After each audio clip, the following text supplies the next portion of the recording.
近日咧，香港大火裏邊俾我哋心理嘅衝擊好大。希望咧逝者安息咧，我哋特別啲家人裏邊留留得生命在，堅強面對未來，一定會走出呢個陰影嘅。我見咧網上好多人咧分析緊呢次大火嗰啲玄學上邊嘅112334咧。紐約風水哥、紐約何大師咧，嘗試下，亦睇喺玄學上邊咧嚟分析下。我俾出我嘅道理，我嘅觀點。呢個鴻福苑呢度咧，佢係東面臨水，其實咧佢有個北水，有個西水，喺水上邊咧，係玄學上邊冇乜大問題嘅。呢個地方甚至乎算係個福地，有一條高架咧，形成個反攻殺。其實咧，呢個唔會係成為大火嘅原因。真正依家九運裏邊咧，最形成火災嘅咧，應該係南水。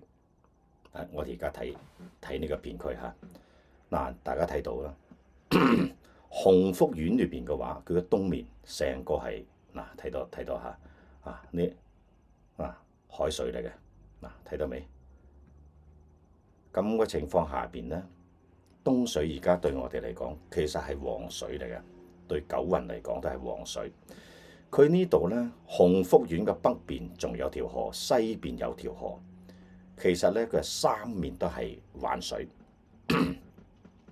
就係咁情況啦。北水我哋知道啦，北水依家係最旺嘅水，九運裏邊。最揾錢嘅西水裏邊咧就有問題啦。呢度咧其實佢有西又有西北，亦有西南。其實可以咁講，西以及西北嗱，睇到呢度係西水，對卦水裏邊係唔得嘅，名聲就會唔好啦。呢度咧西北權卦水係唔見錢啦，但係咧呢度西南水係好水嚟嘅。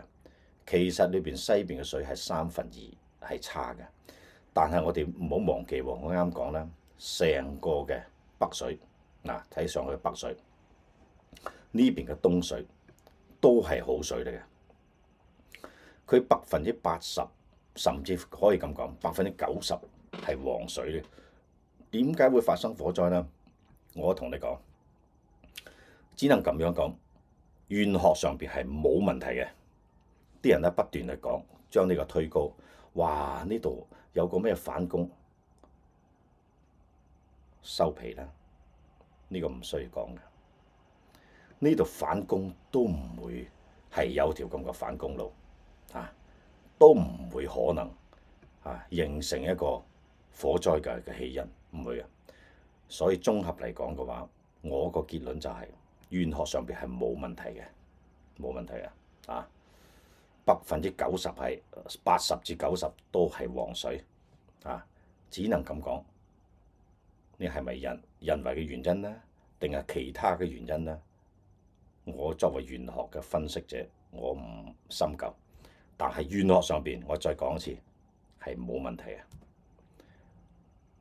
再次希望咧，香港堅強啲，走出你嘅陰影，留得青山在嘅所有有福之人，未來你哋經過呢個大劫，劫後餘生，我相信你哋會越嚟越好嘅，保重。